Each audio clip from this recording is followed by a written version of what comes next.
Po dëgjoni podcastin Miqësisht e Lida.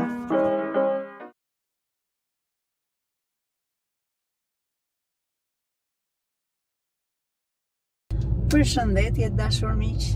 Ja po flasim prap nga makina.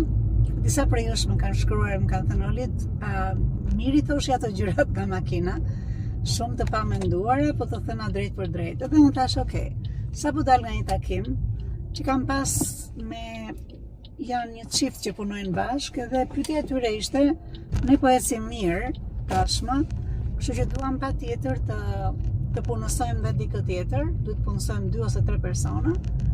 Edhe kur folëm për xhirot, kur folëm për fitimin në fund fare, kur folëm për lëvizjet sezonale, pra kur i kanë të ardhat, kur si kanë, ajo që më bëri shumë përshtypje me ta ishte që kur unë flisja me ta për punën e investimit, ishin të dy në pikën që, okay, ja do marrim dikën në punë. Le të flasim pak për atë, një nga parimet që janë shumë që po e zhvilloj këto kohë, që po mundohem të flas gjatë e gjërë, që është në parimet e financës bashkohore, në drejtimin e një biznesi, është pay yourself first. Pra paguaj veten së pari. Në fakt, më lejoni që ta zgjeroj pak më shumë këtë gjë me 2-3 fjali. Dhe le të them për shembull që mënyra se si unë sugjeroj që ne duhet të zhvillojmë biznesin ton, është e drejtuar nga, le të themi, shifra, fakte, detaje dhe lënia minjan e dramave. Shifra dhe fakte do të thotë që ti të thuash që nëse unë kam 100 njësi, të cilat më ngelen në fund të ditës, pra në fund të vitit që shkoj, më ngelen 100 njësi, dhe këto ishin pjesa që pse unë them që biznesi po më ecën mirë. Kur vjen puna për këtë vit, ajo që ne do të shikojmë është cila prej këtyre njësive është njësi e lirë, që ti të kesh mundësi që ta vësh në gjërat që janë më të rëndësishme për ty. Dhe këtu them unë që gjëja më e rëndësishme është put yourself first, që do të pay yourself first. E them më praktikisht. Çfarë do ndodh me këtë çift, nëse këta nga këto 100 njësi të ngelura lirë për të përdorur, ata fillojnë dhe bëjnë planin dhe bëjnë atë plan që unë e quaj të gabuar, sepse fillon të mendosh për gjithëkënd, po jo për veten tënde, por jo për ata të dy, por jo për ata si pronar dhe drejtues të biznesit.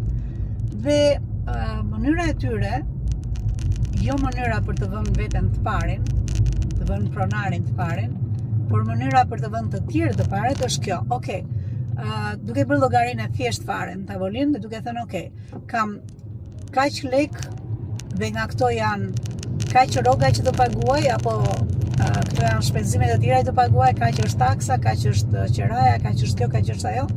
Dhe në fund fare është që ç'a ngele tani është që unë nuk e kam mundësinë që të marrë të bëj dhe diçka për veten time, të filloj të mësoj për veten time se ta bëj këtë gjë më mirë. Nuk e di nëse do vazhdojmë të vëmë rrogat e deklaruara, aq sa jemi detyruar të vëmë, apo do marrim në një rrogë më të madhe dhe i lejojmë vetes sa shpenzime të tjera. Dhe kjo është pjesa e pikpyetjes që bëhet, dhe kjo pikpyetje është shpeshherë pikpyetja që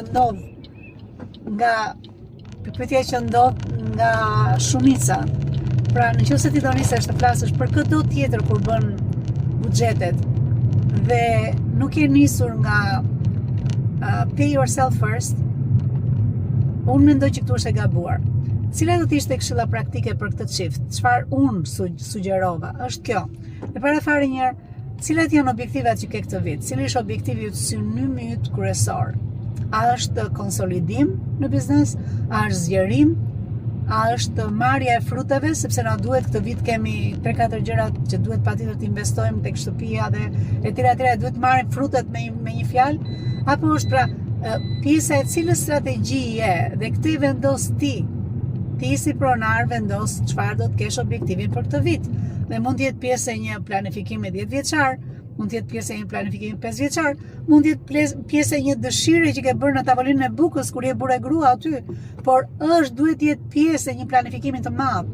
Dhe brenda këtij planifikimi të një synimi të madh, ti ke vendosur një objektiv financiar. Dhe është objektivi financiar, kemi thënë, është objektivi që ka të bëjë me marketingun, nëse do hapja klapa me produktet apo tregjet ku ti futesh, dhe objektivi tjetër është që ka të bëjë me njerëzit.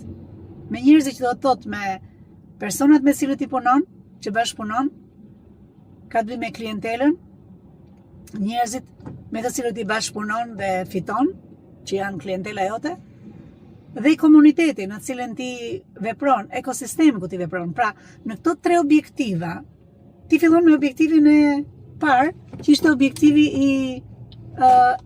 financiar. Dhe në këto objektiv financiar, le të themi që objektivi këtë vit është konsolidimi. Pra, në konsolidim ti do që këtë klientel që ke, ta mbash super të kënaqur, dhe të shtosh një klientel tjetër e cila mund të jetë 80-20 në një përqindje. Pra kjo është kur ti do konsolidimin, ti do me siguri që të bësh gjërat më mirë, ti bësh më të automatizuara, të bësh një upscaling në gjërat që ti bën në backstage. Por çfarë ndodh nëse ti objektivin nuk e ke konsolidim, po e ke ekspansion? Ti do të hapësh sa deg të reja, do të jesh në prezencë në disa vende të tjera. Do të shtosh disa produkte apo një produkt. Dhe në rastin konkret, ti nisesh nga kjo dhe fillon të mendosh veten së pari. Vetja së pari do të thotë, nëse unë kam këtë objektiv, duhet nga këto 100 njësi të lira që unë kam, sa do më marri kjo që unë do të bëj? Pra sa do më marri hapja e degëve të reja, ose hapja e një produkti të ri, apo konsolidimi i klientelës duke shtuar vlerë në atë që unë bëj tek ata? Hiqi këto lekët që duhen. Për këtë dhe pastaj në lekët që ngelen, bëj llogarin, a të bëhet të marrësh njerëz të rinj të punojnë? A të bëhet që të fillosh të punosh me persona me cilët i blen orët e tyre, apo të duhet i marrësh full time?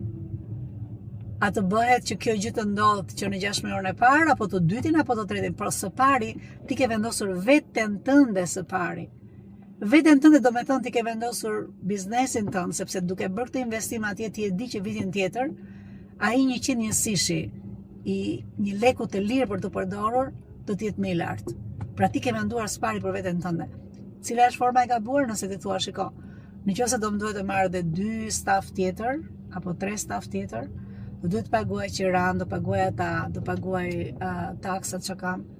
Dhe më ngelen kaq lek, me këto lek çfarë të bëj? Nuk mund të bëj zgjerimin e biznesit, nuk mund të bëj këtë që kam në planin fillestar. Pra gabimi është kur ti fillon të mendosh për gjithkund tjetër, por jo për veten tënde, si pronari një biznesi. Okej, miq. Uroj kjo përsiatje nga makina, që mua më bën shumë mirë që i them, sepse kaloj shumë mirë këtë trafikun këtu. Uroj ti ketë vlejtur dikujt. Nëse dikush ka pyetje dhe ju, shumica e juaj që dini që punoni me mua, e dini që unë kam një talent shpeshherë të ngatroj dhe ndaj kam dalë me X, ku pika e dytë e X është communicate, make it clear. Dhe duke qenë që e kam akoma sfidë, ju them, nëse dikush ka pyetje, lutem më shkruani. Më gjeni Nikolaj në të gjitha mënyrat e të shkruarit direkt dhe mund të flasim bashkë për sfidat që ju keni. Por mbani në mendje, pay yourself first. Investo në gjërat që ti ke vendosur të bësh së pari, pastaj vazhdo me të tjerët. Duke uruar gjithë bekimet e Perëndis, miqësisht Elida. Nëse ke arritur deri në fund të videos, kjo do të thotë që ti je një ndjekës ynë i rregullt dhe ke interes në gjërat që ne bëjmë. Nëse është ky rasti, ju lutem më kontaktoni. Ne mund të futemi shumë mirë në një nga programet e mia dhe të marrim të shikojmë çfarë është gjëja që të bën më shumë mirë ty në momentin që ti je në kryqëzimin e karrierës ku ti je, në ecjen që ti ke bërë.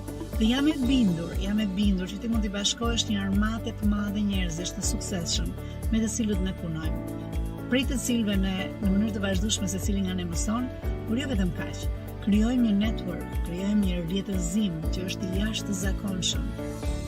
Kur kanë të njëjtën ide që ndahet, që është të qenit me mendje të hapur, të qenit i gatshëm të ndihmojnë njëri tjetrin dhe të qenit vazhdimisht në tregun e punës për të dhënë më të mirën tonë. Nëse është kjo që të ka sjell tek podcasti im, të lutem më shkruaj. Lutem, është shumë e kollajt me gjesh, ndofta në Facebook me Lida Motro, ndofta në Instagram që është Emi Coaching and Consulting e gjeni kollaj fare, ose dhe në YouTube. Mundësitë e lidhjes janë të jashtëzakonshme. Mundësitë nga të cilat ju do përfitoni nga kjo lidhje nuk ka të bëjnë me mua, ka të bëjnë me gjithë rrjetin e njerëzve me të cilët do të bashkëpunoj. Uroj t'ju shoh nga brenda programeve të MCC. Ju uroj gjithë bekimet e Perëndis. Miqësisht, Elida.